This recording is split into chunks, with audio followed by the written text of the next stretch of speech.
Não. Sim, eu acho, mas é que eu não tô nem... Você usa vermelho, PT, eu não tenho nada, eu não sou esse cara radical, tá ligado? Mas tipo... Eu tô vendo que não. Por que a maconha não tá legalizada?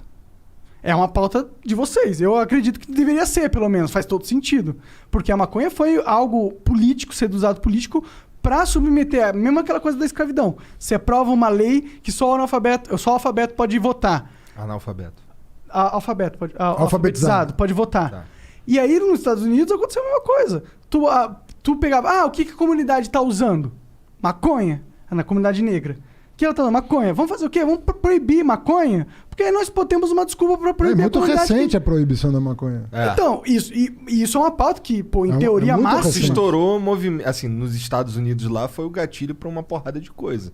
Né? E a gente meio que copiou essa... Acho que é um pouco anterior à lei seca. Não é muito anterior à lei seca. E por que a proibição da maconha? Ela é um pouco anterior à lei seca. A lei seca caiu e essa não. Então por que o PT não batalhou nesse sentido, por exemplo? Porque uma das frustrações do gordinho médio do Brasil é que, porra, o PT fala que tem essas pautas de esquerda, mas milhares de pautas de esquerda que são muito importantes, ele não deu... Não lutou, tá ligado? Tipo, ele lutou nessa questão da maconha. Na época, a Dilma deu isenção de impostos pras maiores empresas do mundo, do Brasil, tá ligado? Então, tipo, é meio... Você fala, porra, mano, fala uma coisa... É legal, mas e aí? Eu quero fumar maconha. Eu não posso nem fumar no meu programa minha maconha sem ter que ir lá na polícia, literalmente. Falar com o delegado responder, dar depoimento. É a situação do meu país agora. Você sabe, tem uma... Primeiro assim, você escolhe as brigas que você vai comprar. Né? E você escolhe com base na tradição que você veio. Né? O que é o Lula? O Lula é um trabalhador, torneiro mecânico, né? Fez curso de torneiro mecânico no Senai, conseguiu um emprego legal, progrediu, que era um bom operário, se tornou uma liderança sindical depois, e aí vocês conhecem a história. Mas a cabeça do Lula é uma cabeça muito do cara que veio do Nordeste com fome, muito, muito, muito. O Lula, eu diria para você que são 3 coisas que marcam muito a formação do Lula. Na minha visão, pode ser que ele ouça isso aqui e fale, porra, você não entendeu nada, né? Porque é ele que tem que dizer dele, mas como eu vejo o Lula com 3 coisas que marcaram a vida dele. A fome, a vinda com a mãe, os irmãos, sem pai, o caramba, né? Do Nordeste, pau de arara, vender amendoim, engraxar sapato, essas coisas, marcou. 2, o fato de não ter estudado, era uma coisa... doída para ele, não ter estudado. 3, o avanço do movimento sindical. A luta dos trabalhadores no movimento sindical. O fato de que a luta permite dividir melhor o produto, o resultado da produção. Eu diria para você que o Lula tem essas 3 coisas muito na cabeça dele, que é a história de vida dele. Veja você que para cada uma dessas angústias, vamos dizer assim, ele fez as maiores ações do governo dele. Combater a fome, ninguém deixar de comer, abrir a porta da educação para o pobre, sobretudo no nível superior, que ele gostaria de ser economista e não é, e que o trabalhador tivesse dignidade no emprego, recebesse um salário mais digno.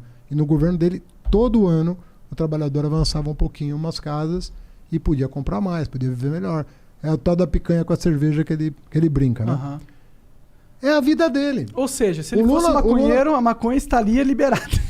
O que eu quero dizer é o seguinte, por que é importante você ser um democrata? Porque você vai se reger muito pela tua história de vida. E por que eu disse para você que era importante um pobre chegar ao poder, muitas vezes? Porque ele carrega com ele uma história de vida que às vezes o rico não tem. Sobretudo o herdeiro. Sobretudo o herdeiro. A gente falava aqui de herança agora há pouco, né? Sim, porque o herdeiro não teve que ficar rico. Né? O herdeiro é um caso à parte, porque um self-made man, eu concordo com você, meu pai era um self-made man, acabei de falar. Era um cara que plantava trigo e grão de bico no Líbano e veio aqui ser comerciante na 25 de março. Ele foi considerado, entre aspas, um cara rico, pô. Um cara que só se vestia de cromo alemão, sapato de cromo alemão, terno de casemira inglesa, a melhor tricoline Meu pai era um cara da roça, elegantíssimo. Você olhava pro cara, parecia um lord inglês. Self-made man. Viveu a vida dele. Curtia bons restaurantes, ganhou, pagava os seus impostos e ganhava dinheiro e tudo bem. Gostava, entendeu? Vamos contar. Mas você leva pro governo a tua realidade, a tua vida. O meu pai adorava o campo. Por quê? Porque até os 24 anos ele pisou na terra, porra. Era a vida dele, a terra. O meu pai, a gente tinha família no interior, todas as férias a gente passava no interior de São Paulo. Por quê? Porque ele via lá, ele ia pra fazenda dos meus tios. Ver o café crescer, ver a laranja crescer, ver a cana crescer, ver o gado engordar. A vida dele. Ele não tá muito ligado a essas pautas de drogas. Então, você tá dizendo. o Lula comprou as brigas que ele achava Que eram importantes pra alma dele, no pela momento. experiência dele, que eram as coisas mais importantes do mundo. Obviamente que se amanhã pinta outro presidente com outra história de vida, vai levar para a presidência outra. Outras experiências, outras coisas Porque concretas. eu entendo essa parada, eu entendo que Você mesmo, se você um dia, sei lá, Não. não, mas vamos supor que você um dia enche o saco e fala, quer saber? Cansei de Tô ganhar com dinheiro. 40 anos, tô rico, vou ajudar o Brasil. Você é um cara talentoso, você é um cara que chama público, de repente você tem voto pra caramba. Você vai levar as tuas preocupações também pro governo. Mas é que é uma pauta muito importante essa, tá ligado? Não é Muito só a questão importante. do lazer, de eu poder de lazer, ou porque eu tenho ansiedade. Eu não fumo isso por lazer, de verdade eu não fumo. Mas é uma parada de ansiedade. Você é minha. O quê? muito acelerado. Sou de nossa. É insuportável. Sim. E isso aqui me acalma. Então, pelos amigos que você for. Pô! Não, é por Obrigado, mim, moleque. Mas eles acabam se beneficiando. Mas, tipo, isso é uma coisa. Mas o problema da criminalização das drogas vai muito além. Claro, a gente vê o que está acontecendo. É a questão de. É uma desculpa para você criminalizar o jovem de periferia. É uma desculpa, não é? A maioria das pessoas que estão presas agora é por quê? Por que elas estão presas? Acho que é 1/3. Deve ser tráfico, deve ser algo assim. E é algo que. Pô, Não, a e o gente grande não- traficante não está preso. Claro, isso que é o que a gente Aécio, sabe. deu desculpa. O grande traficante não está preso. Sim, exato. Então, pô, não é uma pauta que tem a ver só, pô, o Lula não é da. É uma pauta importante até para as pessoas. Tem pessoas perdendo a liberdade. Outra coisa importante, eu ia dizer, primeiro assim, a tua história de vida. A segunda coisa que te faz comprar as brigas é a chance de sucesso. Sabe? Sim, o Brasil é muito conservador nesse sentido. Muito. É difícil você comprar brigas sem nenhuma chance de sucesso. Sabe por quê? Você só vai ficar com desgaste. Ninguém vai te cumprimentar porque você tentou. Mas será que se essa você perdeu. tentativa não cria chance no futuro? Olha, a impressão que eu tenho é que essas pautas mais delicadas, que mexem com valores, que mexem com o imaginário das pessoas sobre família, sobre segurança da família, sobre... Isso tem muito, você tem razão, tem muito mal entendido sobre isso. As pessoas não conseguem compreender como melhorar a situação sem aumentar risco para ninguém, pelo contrário, diminuindo os riscos, né? Então tem muita incompreensão sobre isso. E é um processo... O Brasil, certamente, na América do Sul, talvez seja um dos países mais atrasados na discussão dessas agendas. Mas você vê que o nosso Congresso, qual a chance de vingar hoje, na circunstância Será que não atual? tem? Se mostrar o quanto que os gringos estão ganhando dinheiro com essa porra? É Hoje muita no grana. Congresso, é muito zero. imposto, velho. É muito... Sabe quanto de imposto a Califórnia ganha por mês? Só de venda de maconha é 3 bilhões de dólares, meu irmão. Por mês? Por mês. Dá 36 bilhões de dólares No por ano. ano. Mas é o que eu tô te falando. O Uruguai É agora do foi nessa mundo. linha.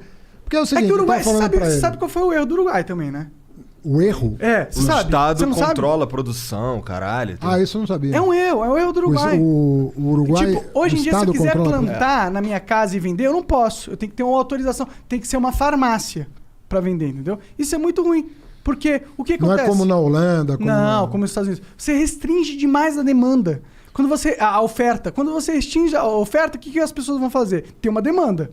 Se a oferta legal não supre a demanda vai comprar ilegalmente. Você sabe que teve uma lei em 2006 que queria flexibilizar o lance do porte, né? Do cara baseado não ser preso. E a lei tinha essa intenção, mas ela foi escrita de um jeito que deu mais poder ainda para a repressão. Ao invés de gerar o efeito contrário, gerou o efeito de merda. Reforçar a repressão. E aí você teve mais prisões. Hoje você está com as penitenciárias lotadas e você vai ver assim, bom, é o traficante que eu peguei? Não, é o cara que estava com um beckzinho ali na esquina e que ele era negro, ele tomou foi. um tapa na orelha, respondeu às vezes para a autoridade, já foi por desacato, já deu a confusão toda. Não tem uma estatística que 50% dos casos não foram nem julgados ainda?